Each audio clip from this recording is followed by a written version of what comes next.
इस मार्च में शामिल तमाम साथियों को मैं आयशा की तरफ से इनकलाब जिंदाबाद और जय भीम लाल सलाम करती हूँ।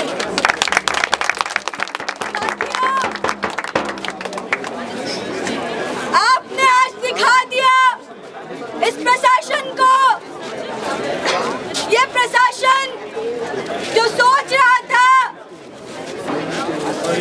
रहा था कि एक महीने तक हम एजेंसी की रिपोर्ट को दबा के रखेंगे और जिस दिन एग्जाम शुरू होगा उस दिन एजेंसी की रिपोर्ट को पब्लिक करेंगे, ताकि यूनिवर्सिटी के स्टूडेंट्स जो एंट्रेंस को फेस करने वाले हैं, जिनका एंड सेमेस्टर शुरू हो चुका है, जिनको डिसर्टेशन सबमिट करना है, वो इस मूवमेंट में पार्टिसिपेट ना कर सके।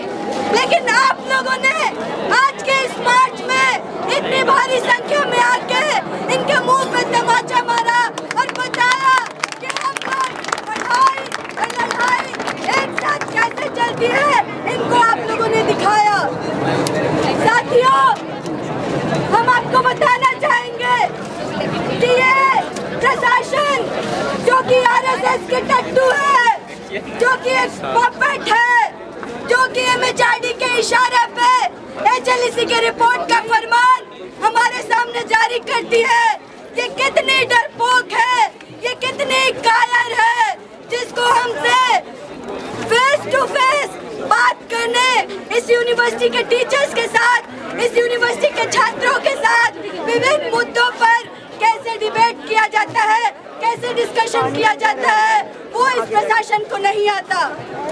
इन्होंने अपनी कायरता को तब दिखाया जब एक महीने बाद हमारे एजेंसी के रिपोर्ट को ठीक उसी दिन जिस दिन हमारा एग्जाम शुरू हुआ, एंड सेमेस्टर का एग्जाम शुरू हुआ, उस दिन इन्होंने जारी किया।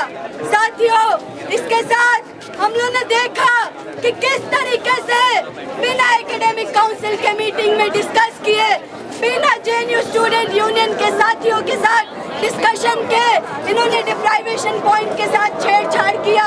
हमने देखा कि किस तरीके से ओबीसी रिजर्वेशन को, जो 2 लेवल पे रिजर्वेशन मिलता था, ये लोग चीख के बोल रहे हैं कि रिजर्वेशन सिर्फ 1 लेवल पे मिलेगा।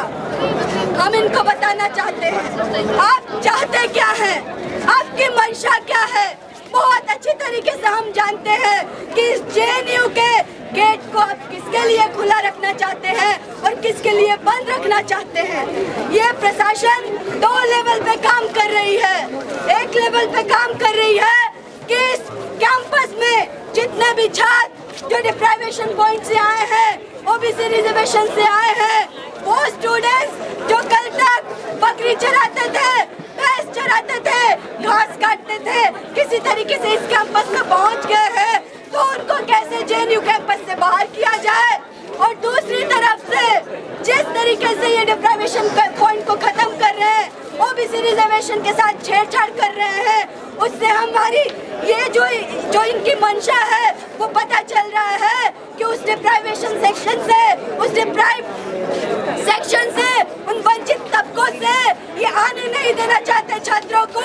इस जेएनयू कैंपस का दरवाजा उनके लिए हमेशा के लिए बंद करना चाहते हैं। लेकिन हम इनको चेतावनी देना चाहते हैं, ये यूनिवर्सिटी जब से बना है उसके बाद से अब तक एक इंच इस यूनिवर्सिटी को इंक्लूसिव बनाने के लिए, इस यूनिवर्सिटी में डिप्राइव सेक्शन से लोग आए, वंचित तबके से लोग आए, इसके लिए एक प्रोग्रेसिव पॉलिसी कैसे बनेगी, एक इंच इस छात्रों ने, इस यूनिवर्सिटी के छात्रों ने लड़के एक प्रोग्रेसिव पॉलिसी बनाया है।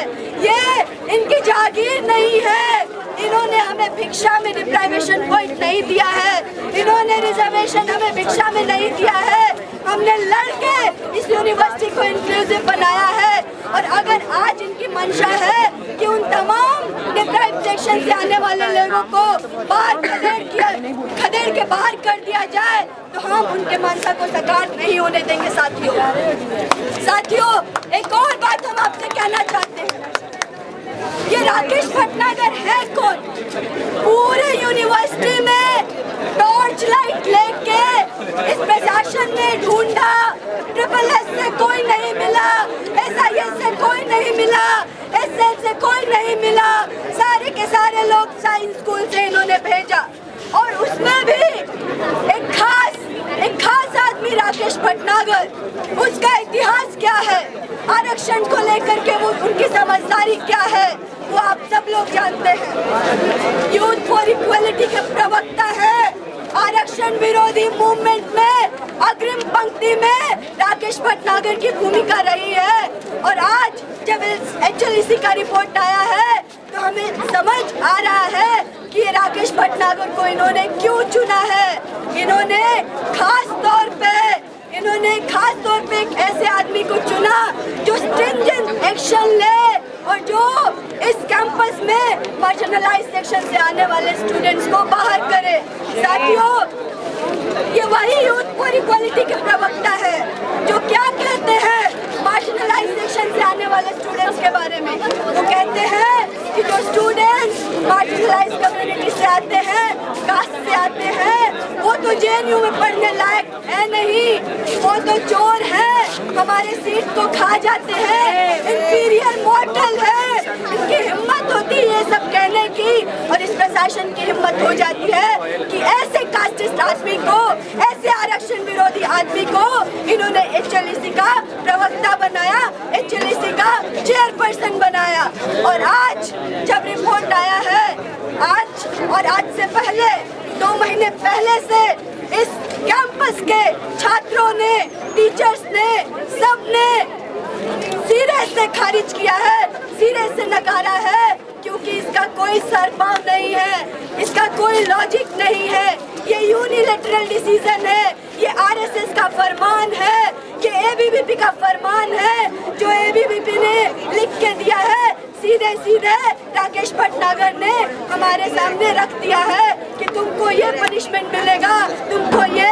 और आज तक का ऐतिहासिक पनिशमेंट इस प्रशासन ने हम लोगों को सुनाया है। साथियों, आज पूरे देश भर में हो क्या रहा है हम देख रहे हैं कि पहले किसानों के ऊपर, फिर मजदूरों के ऊपर, फिर देख रहे हैं कि पूरे देश भर में तमाम सारे यूनिवर्सिटी कैंपसेस में छावनी बना के रख दिया गया है, एक कारागाह बना करके रख दिया गया है यूनिवर्सिटी कैंपसेस को। कुछ दिन पहले जब मोदी जी PM के भागीदार थे, PM बनने वाले थे, वो कह रहे थे कि इस देश के युवाओं के हृदय सम्राट है, और हृदय सम्राट के साथ वो कह रहे थे कि 2-2 करोड़ वो नौकरी हम लोगों को देंगे, 15-15 लाख रुपए हमारे अकाउंट में जमा कर देंगे, अच्छे दिन आने वाले हैं। बहुत हुई महंगाई की बात, अब की बार मोदी सरकार, सबका साथ, सबका विकास, और एक उनका नारा, उनका जुमला आज हम लोग देख रहे हैं कि इस देश का स्टूडेंट कम्युनिटी हो, चाहे मजदूर हो, किसान हो, अपने आप को ठगा हुआ महसूस कर रहा है, अपने आप को चीटेड फील कर रहा है। लेकिन मोदी जी कितने साल अपने अच्छे वादे हमारे साथ पूरा करेंगे? 3 साल और रहे हैं। इस देश की जनता आपको करारा जवाब देगी। जिस छात्रों के साथ आपने छलावा किया है, जिन छात्रों को आपने शिक्षा से महरूम किया है, जिन किसानों के जमीन छीने हैं, जिन मजदूरों के साथ, उनके लेबर लॉज के साथ खिलवाड़ किया है, देश की जनता, छात्र, नौजवान, किसान, मजदूर, सब लोग मिलके आपको जवाब देंगे। आज सड़कों पर सारे के सारे लोग उतरे हुए हैं। और साथियों, आज जो इस कैंपस में हो रहा है, रोहित वेमुला, HCU में जो रोहित वेमुला के साथ हुआ, हमने देखा कि किस तरीके से पहले के जो द्रोणाचार्य होते थे वो सिर्फ एक उंगली मांगते थे, लेकिन आज के जो आदमखोर द्रोणाचार्य पैदा हुए हैं वो रोहित की हत्या करवाते हैं। वो आदमखोर रोहित को खा जाते हैं, उनको खा के भी जब उनको सेटिस्फेक्शन नहीं होता तो इस JNU में दोबारा HCU का टेक्टिस लागू करने की कोशिश करते हैं और रोहित पैदा करना चाहते हैं। ऐसे समय में इस पूरे देश भर में, चाहे HCU हो, चाहे FTII हो, जादवपुर हो, IIT मद्रास हो, तमाम सारे कैंपस जो है उबल रहे हैं और आपकी नीतियों के खिलाफ बोल रहे हैं। चाहे आप उन्हें देशद्रोही कहे, चाहे आप उन्हें हॉस्टल से निकाले,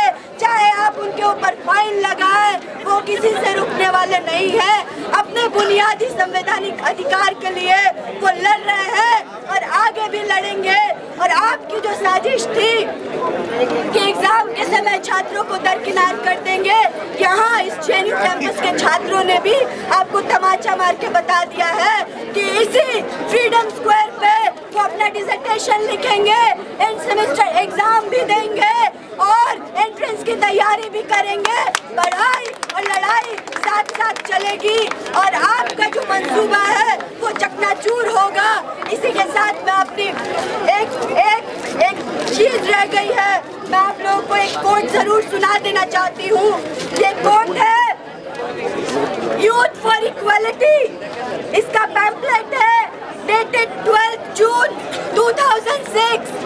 इसमें वो कहते हैं बाय देयर मार्जिनलाइज्ड कम्युनिटी के लिए वो कहते हैं, यूथ फॉर इक्वालिटी का पर्चा है 2006 का।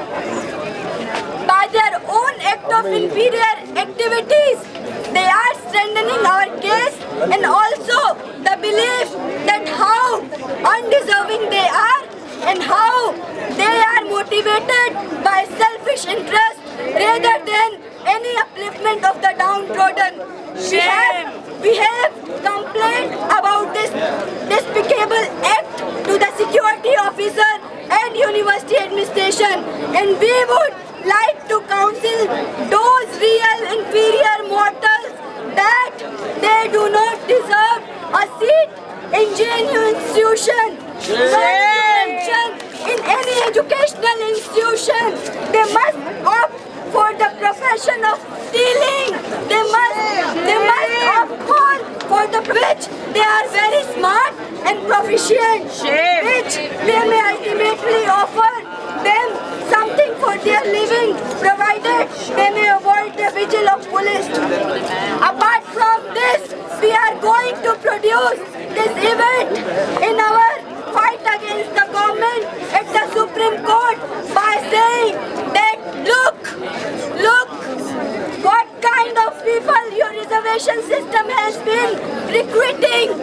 हम लोग कोई भी यूनिवर्सिटी में नहीं आए हैं, जरूर बकरी चराया है हमने अपने गांव में, लेकिन बता देना चाहते हैं बहुत मेहनत से इस कैंपस में आए हैं, किसी की बपौती नहीं है ये कैंपस।